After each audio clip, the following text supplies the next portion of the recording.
Hello दोस्तों, नमस्कार। Welcome to किले गुरुजी।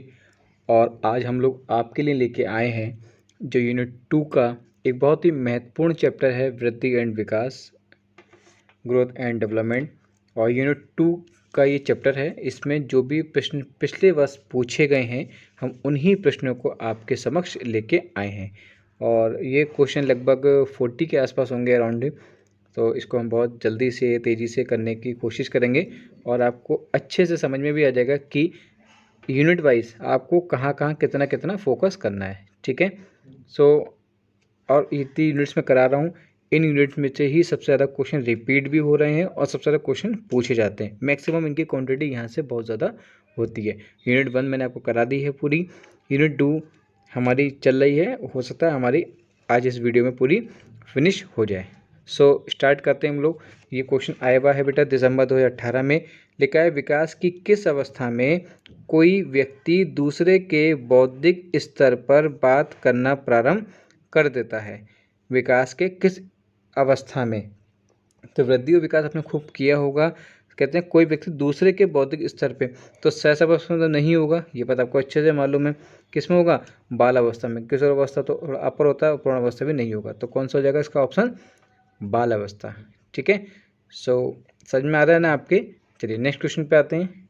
नेक्स्ट क्वेश्चन पे आते हैं बेटा। लिखा है कि प्याजे के विकास की संक्रियात्मक अवस्था, प्याजे के विकास की संक्रियात्मक अवस्था भारत में कौन से शैक्षिक स्तर के अनुरूप है? पूर्व प्राथमिक स्तर, प्राथमिक स्तर, माध्यमिक एवं उच्च प्राथमिक स्तर या महाविद्यालय शिक्षा स्तर? तो ये बात तो आपको पता है कि इससे तो कोई मतलब नहीं है ना। और माध्यमिक उच्च संज्ञात्मक में कौन सा, ये भी नहीं होगा। तो कौन सा होगा? ये प्राथमिक स्तर की ही बात चल रही है और पूर्व प्राथमिक से मतलब यहाँ पर नहीं होता है। ठीक है। तो ऑप्शन नंबर बी भी यहाँ पर बिल्कुल करेक्ट हो जाएगा। जुलाई 2018 में कौन से प्रश्न पूछे गए थे इस अध्याय से? आइए वो भी देख लेते हैं। लिखा है, नीचे दी गई सूची में असमंजस और रक्षा युक्ति के अनुप्रयोग से संबंधित कई कथन दिए गए हैं। इन कथनों की पहचान कीजिए जो रक्षा युक्ति की भूमिका पर प्रकाश डालते हैं। पहला तरीका, समस्याओं के समाधान के लिए समय देना, अन्यथा वे आक्रांत कर लेगी। सुस्थिर जीवन शैली को प्रोत्साहित करना, समस्याओं को दरकिनार करना, जीवन की परिस्थितियों में सुकृता को बढ़ावा देने हेतु अचेतन रूप में उपयोग, चुनौतियों की सीधा सामना करना, सत्यभाषी व्याख्याएं प्रस्तुत करना। तो भाई इसमें ना जब भी कभी ऐसे क्वेश्चन आए तो ये देखो कि कोई ऐसा पॉइंट जो आपको मिल रहा हो, कि कोट वाले क्वेश्चन होते हैं जो आपको आसानी से समझ में आ जाएंगे। इसको पहले कोड देख लेते हैं ताकि आपको आइडिया मिल जाएगा। ये कोड दिखाने का मेरा तरीका ये इसलिए है ताकि इसमें ट्रिक बन जाती है। ठीक है। सबसे ज़्यादा क्वेश्चन रिपीट 1 से हो रहा है और 1 मतलब 1 ज़्यादा इसमें रिपीट हो रहा है, 6 भी ज़्यादा रिपीट हो रहा है। ठीक है। इसका मतलब जो ऑप्शन है ना, वो इन दोनों में से एक है कोई भी। ये तो ए है या सी है, इन दोनों में से कोई एक ऑप्शन है। ठीक है। अब आपका क्लियर हो गया ना, ये तो ये है या फिर ये है। अब देखो कैसे करते हैं इसको। अब थोड़ा आइडिया लगाते हैं। देखिए, समस्याओं के समाधान के लिए समय देना, अन्यथा वह आक्रांत कर लेगी, बिल्कुल सही बात है। ठीक है। यहाँ बेनिफिट मिलेगा आपको इससे। सुव्यवस्थित जीवन शैली को सुस्थित, ये इससे मतलब नहीं है इसका। समस्याओं को दरकिनार करना, बिल्कुल सही बात है। समस्याओं को दरकिनार करोगे तभी आप उसको अच्छे से प्रेजेंटेट कर पाओगे। जीवन की परिस्थितियों में सुकरता को बढ़ावा देने हेतु अचेतन रूप में उपयोग, बिल्कुल सही बात है। चुनौतियों का सीधा सामना करना, तो चुनौतियों का सीधा सामना आप नहीं कर सकते, बल्कि सत्यभाषी व्याख्याओं प्रस्तुत करना।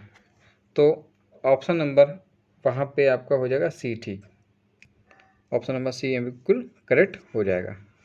नेक्स्ट क्वेश्चन पे आते हैं। निम्नलिखित में कौन सा पक्ष शारीरिक आयाम पर बल देता है? निम्नलिखित में से कौन सा पक्ष शारीरिक आयाम पर बल देता है? विकास का संप्रदाय, वृद्धि और अवधारणा, परिवर्तन की अवधारणा या अधिगम की अवधारणा? तो किस पे बल देता है ये बल देता है वृद्धि की अवधारणा पे। किस पे देता है? वृद्धि की अवधारणा पर बल देता है। प्रतीकात्मक सफलता की अवधारणा किससे विकसित होती है? किसने विकसित की? मैकडोनल ने की, एंटिकेशन ने की, मैस्लो ने की या आलपोर्ट ने की? प्रतीकों की प्रतीकात्मक स्वायत्तता, एटोनॉमी जिसे बोलते हैं हम लोग, ये किसने की थी? आलपोर्ट जी ने। किसने की थी ये? आलपोर्ट जी ने इसकी अवधारणा को विकसित किया था। नेक्स्ट क्वेश्चन पे आते हैं। अब आ गए सूची वाले क्वेश्चन। मैंने हर बार हर वीडियो में आपको ये बताता हूँ मैं कि सूची वाले क्वेश्चन जब भी करो तो किसी एक या दो के बारे में अगर आपको पता है तो आपको विकल्पों से लगाने में आसानी हो जाती है। ठीक है, अब उसको लगाने की तरीका क्या होता है कि इसमें देखते हैं कौन सा रिपीट हो रहा है बार बार क्या, लेकिन इसमें तो बड़ा अजीब सा तरीका, सभी अलग अलग हैं। ठीक है, तो उसको अच्छे से करते हैं। पहले आप कोई एक जो नाम जो बहुत ज़्यादा आपको आपने सुन रखा हो या आपके बहुत ज़्यादा क्लोज हो, तब उसको आसानी से करने का प्रयास करेंगे। हम बात करते हैं विज्ञान में कोश। विज्ञान में कोश जो है वो कारण, शरीर और वायु। विज्ञान में कोश ऑप्शन 4, कारण, शरीर प्लस वायु। एंड मनोमय कोश मतलब होता है सूक्ष्म कोश में सूक्ष्म शरीर और अग्नि। एंड प्राणमय कोश, जो प्राणमय कोश है वो सूक्ष्म एवं स्थूल शरीर के मध्य की स्थिति और जल। एंड अन्नमय कोश स्थूल शरीर प्लस पृथ्वी। तो पहला ध्यान रखना है जो विज्ञान है वो वायु से रिलेटेड, ऐसे ध्यान रखना। ठीक है, एंड मनोमय कोश अग्नि, अन्नमय कोश स्थूल शरीर मतलब पृथ्वी, एंड प्राणमय स्रोत जल। इस टाइप से चीज़ों को याद रखो और चाहो तो इसका स्क्रीनशॉट भी लेकर रख सकते हो आप। नेक्स्ट क्वेश्चन 2017 में पूछा गया, नवंबर। पियाजे के अनुसार विकास की किस अवस्था में बालक एक संज्ञानात्मक क्षमता के रूप में प्रतिरूपता की संकल्पना की गहनता को दर्शाता है? पियाजे के अनुसार विकास की किस अवस्था में बालक एक संज्ञानात्मक क्षमता, ठीक है, ये आपने टैड यूपीटेड वगैरह में भी हो सकता है, काफ़ी ज़्यादा पढ़ रखा हो, तो इसे बोलते हैं मूर्त संज्ञानात्मक अवस्था। कौन सी होती है? मूर्त संज्ञानात्मक अवस्था। चलिए नेक्स्ट क्वेश्चन पे आते हैं।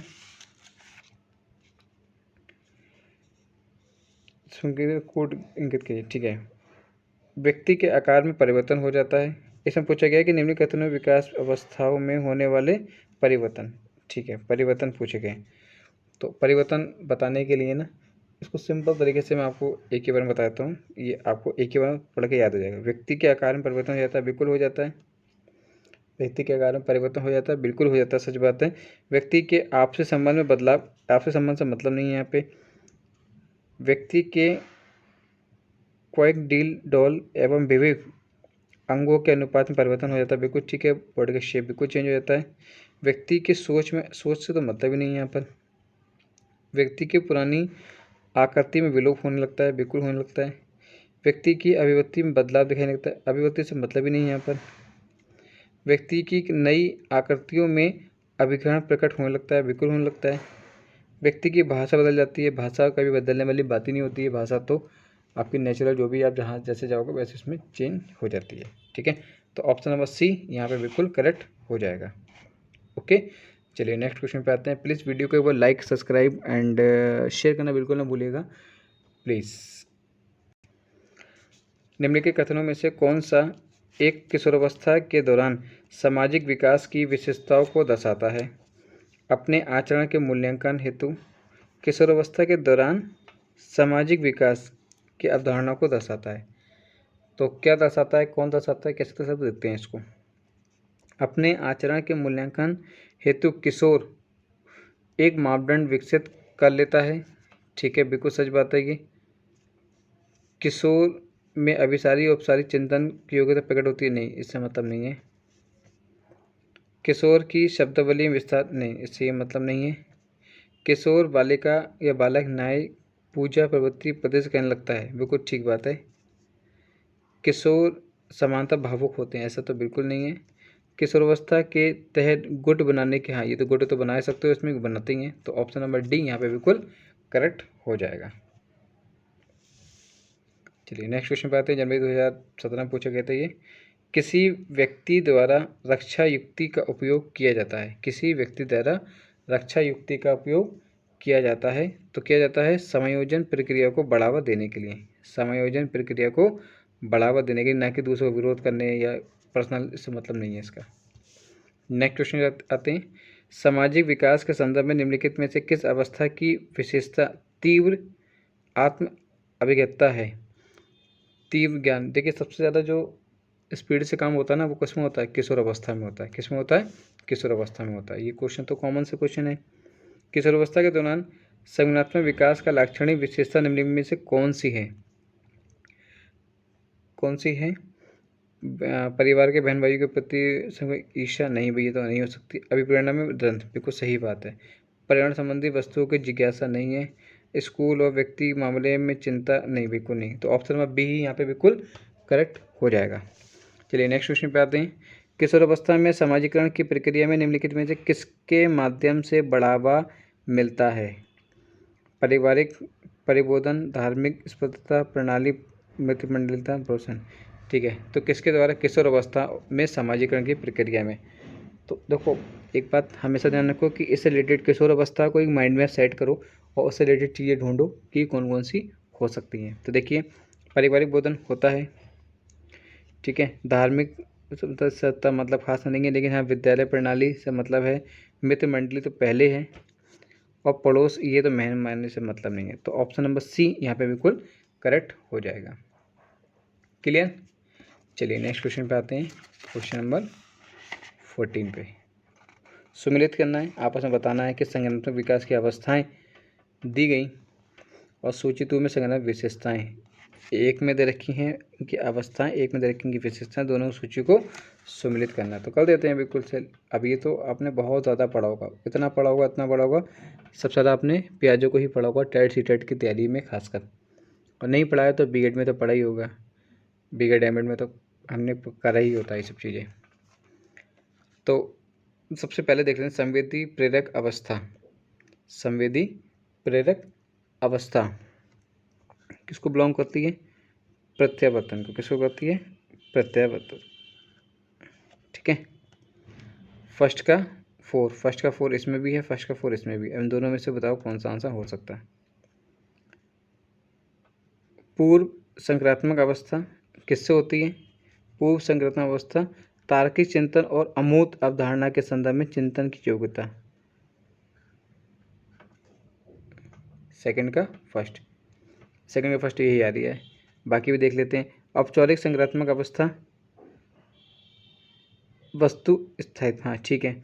और मूर्त संक्रात्मक अवस्था पार निगरात्मक तर्क। एरो नहीं बनाऊंगा ना, कन्फ्यूज जाओगे। तो ऑप्शन नंबर 4 यहाँ पे बिल्कुल ठीक हो जाएगा। चाहो तो इन क्वेश्चंस का स्क्रीनशॉट भी लेकर आप रख सकते हो। पहली बार एक चीज़ अगर ध्यान रहेगी, एक दो ऑप्शन ध्यान रहेंगे तो आप आसानी से कोई सा भी निकाल सकते हो। जो आपने नाम सबसे ज़्यादा कॉमन सुन रखी हो उन्हीं को ही आप पकड़ लिया करो। क्वेश्चन 15 पे आते हैं। पेज द्वारा बनाई गई संज्ञानात्मक विकास अवस्थाएं, उनके देखिए सेम क्वेश्चन रिपीट हुआ है, लेकिन थोड़ा सा चेंजेस है इसमें भी। विकास संबंधित, इसमें अवस्थाएं संबंधित है। क्वेश्चन थोड़ा सा रिपीट है, बाकी सब कुछ आपको सेम ही मिलेगा। तो ऐसे क्वेश्चन को तभी कहा गया है कि बार बार आप फोकस करो, तैयारी करो। उस पर लिखा गया है संवेदी प्रेरक अवस्था वस्तु स्थायित्व, अभी करा था ना आपने बिल्कुल जस्ट। पूर्व संक्रात्मक अवस्था बिल्कुल देखो वही क्वेश्चन सेम है। पारंगनात्मक तर्क ऊपर नीचे कर दिया खाली। मूर्त संक्रात्मक अवस्था प्रत्येक को समझने की योग्यता। एंड रूप संक्रात्मक अवस्था परिकल्पना को परिकल्पित रखना। Option number B. तो यहाँ पे ऑप्शन नंबर जो बी है बिल्कुल यहाँ पे करेक्ट हो जाएगा। ठीक है। नेक्स्ट क्वेश्चन पे आते हैं। जुलाई 2016 में ये पूछा गया है, विकास के दृष्टिकोण है और ये इसके लक्षण। विकास के दृष्टिकोण और ये इसके क्या है, लक्षण है, ठीक है।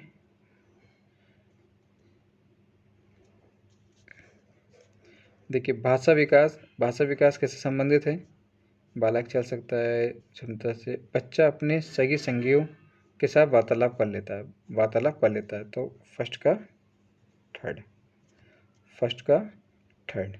तो ऑप्शन में देखो फर्स्ट का जो थर्ड है वो एक ही दे रखा है खाली, तो ऑप्शन ऑफ बी यहाँ पे बिल्कुल करेक्ट हो जाएगा। इस टाइप से एक ही में ही आपको आंसर मिल गया। बाकी करना चाहो तो कर सकते हो। संज्ञानात्मक विकास क्या है, बालक प्रश्न पूछने लग जाता है। इसमें क्या होता है, बालक क्या होता है, प्रश्न पूछने लग जाता है। और संज्ञानात्मक विकास में बालक पूछने, और संवेदनात्मक विकास में क्या होता है, इसमें बालक शर्माने लग जाता है। इसमें बालक क्या होता है, शर्माने लगता है। और शारीरिक विकास का मतलब क्या होता है, इसमें बालक चल सकता है, फिजिकल वो प्रिपेयर हो जाता है, ठीक है। नेक्स्ट क्वेश्चन पे आते हैं।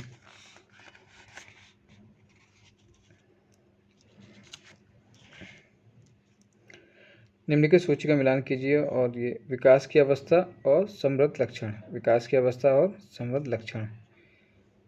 देखिए ये सूची वाले क्वेश्चन बहुत ज़्यादा पूछे जाते हैं, बहुत ज़्यादा। चाहें तो कहीं सबको एक जगह नोट कर लीजिएगा, आपके लिए बहुत ज़्यादा हेल्पफुल होंगी। तो देखिए संवेदी प्रेरक, फिर देखो क्वेश्चन रिपीट, कितनी बार रिपीट हो रहा है क्वेश्चन, है ना, कितनी बार रिपीट हो रहा है। फर्स्ट का थर्ड यही आ रहा है खाली, बाकी सब कुछ सेम वही मिलेगा आपको। तो जितनी बार आप करोगे उतनी बार, इसलिए ये क्वेश्चन 3 बार तो मैं देख चुका हूँ, हर सन में आ चुका है, तो इसलिए इन क्वेश्चन को very very most important question है। इनको कहीं पे आप साइड से एक जगह लिख भी लीजिएगा चीज़ों को, ठीक है। प्लीज़ चैनल को लाइक एंड सब्सक्राइब करना बिल्कुल मत भूलिए। बस अभी 10 या 15 क्वेश्चन और हैं इस चैप्टर से, वो भी आप देखते जाइए। दिसंबर 2015 में पूछा गया था ये, और स्पीड से आप करेंगे थोड़ा सा ताकि आप ज़्यादा बोर ना हो। सामाजिक विकास में संबंधित किस चरण में व्यक्ति, समूह, समाज और राष्ट्र के वृहत्तर हित में अपने हितों को त्याग कर सकता है। किसमें समय होगी, किशोर अवस्था में। किसमें होगी, किशोर अवस्था में। निम्नलिखित में से कौन सी बुद्धि व्यक्ति की आय के साथ अभिवृद्ध होने से नहीं रुक सकती। कौन सी नहीं हो सकती, शैक्षिक स्थानता के वांछित या भावात्मक। तो कौन सी होती है, भावात्मक, फीलिंग वाली होती है, वो उनके संग उसका अलग कनेक्शन होता है, उससे कोई रिलेटेड नहीं है। नेक्स्ट क्वेश्चन पे आते हैं। भावात्मक प्रज्ञा के अंतर्गत किसे उसका घटक नहीं माना जाएगा। किसका घटक नहीं माना जाएगा, आत्म प्रबंधन, आत्म विश्लेषण, आत्म अभिप्रेरणा तथा, तो आत्म विश्लेषण, ठीक है। नेक्स्ट क्वेश्चन पे आते हैं। अंतर्मुखी और बहुमुखी के रूप में, ये क्वेश्चन बहुत इंपॉर्टेंट है। अंतर्मुखी और बहुमुखी के रूप में व्यक्तित्व का वर्गीकरण सर्वप्रथम किसने किया था। अंतर्मुखी और बहुमुखी का सर्वप्रथम किसने किया था, इसका जो वर्णन किया था वो किया था युंग ने। किसने किया था, युंग ने। क्वेश्चन नंबर 22 पे आते हैं। निम्नलिखित में से कथनों में वृद्धि और विकास के बारे में सही कथन सत्य है। वृद्धि मनोविज्ञान है और विकास भौतिक है। वृद्धि भौतिक है, विकास मनोविज्ञान, हाँ बिल्कुल ठीक बात है। वृद्धि भौतिक है, जो ग्रोथ होती है वो कैसी होती है, आपकी फिजिकली बढ़ती है, और जो विकास होता है वो आपका साइकोलॉजिकल बढ़ता है, ठीक है। ऑप्शन नंबर बी बिल्कुल ठीक है, बी एड में खूब पढ़ा होगा आपने, वृद्धि और विकास में। ये किस चरण में रचनात्मक चिंतन का विकास आरंभ हो जाता है। किस चरण में रचनात्मक चिंतन का विकास आरंभ हो जाता है, तो हो जाता है किसमें, बाल अवस्था में। किसमें स्टार्ट हो जाता है, बाल अवस्था में स्टार्ट हो जाता है। विकास के किस चरण को नायक पूजा की प्रवृत्ति का प्राचुर्य कहा जाता है। नायक पूजा की प्रवृत्ति का प्राचुर्य कहा जाता है, तो किसको कहा जाता है, ये कहा जाता है प्रारंभिक किशोर अवस्था को। किसको कहा जाता है, प्रारंभिक किशोर अवस्था को। नेक्स्ट क्वेश्चन पे आते हैं, क्वेश्चन 25। पियाजे के अनुसार विकास के इंद्रिय गतिक चरण का सर्वाधिक महत्वपूर्ण संज्ञानात्मक परिणाम है। पियाजे के अनुसार विकास की इंद्रिय गतिक चरण का सर्वाधिक महत्वपूर्ण संज्ञानात्मक परिणाम क्या है? वस्तु स्थायित्व, ये अभी क्वेश्चन करा है हमने, याद आ गया वो वस्तु स्थायित्व। ठीक है, पियाजे के अनुसार विकास के इंद्रिय, ये क्वेश्चन सोचिए चौथी बार रिपीट हुआ है, ये चौथी बार रिपीट हुआ इस चैप्टर का। बहुत ध्यान से कीजिएगा क्वेश्चंस को, बहुत अच्छे से कर भी सकते हैं आप। इसमें पूछा गया है प्रतिरक्षा प्रक्रम और लक्षण। प्रतिरक्षा प्रक्रम और लक्षण, ठीक है, करते हैं।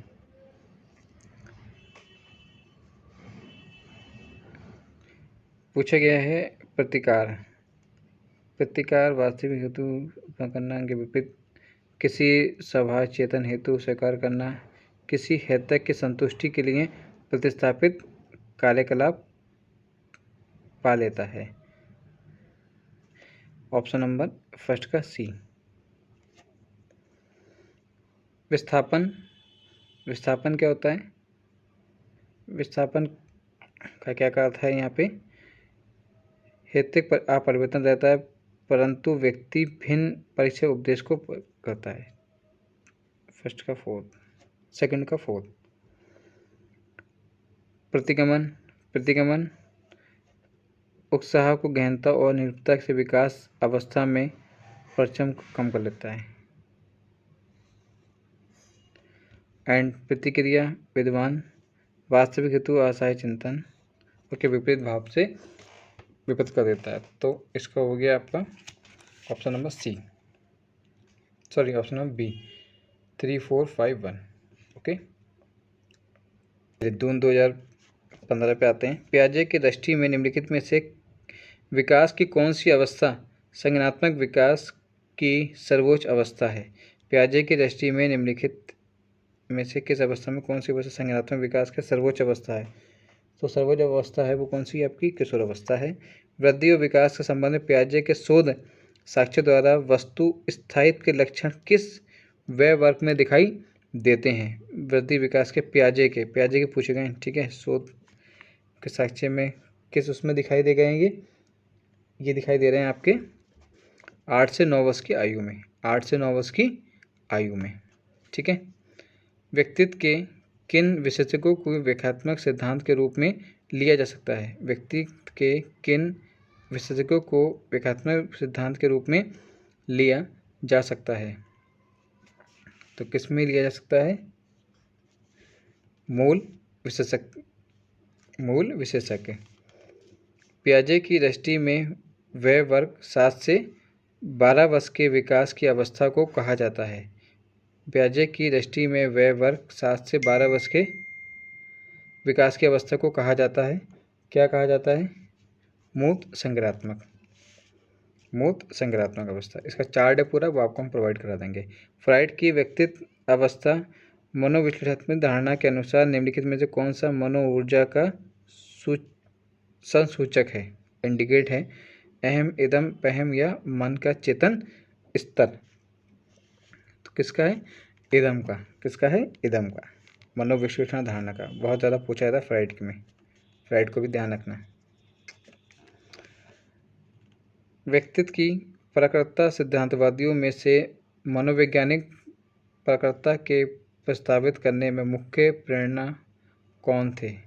व्यक्तित्व के प्रकृतता सिद्धांतवादियों में मनोवैज्ञानिक कौन थे? प्रेरणा के यूंग। कौन थे? यूंग। यूंग के बारे में बहुत ज़्यादा क्वेश्चन आ रहे हैं, देख के जाइएगा सही से।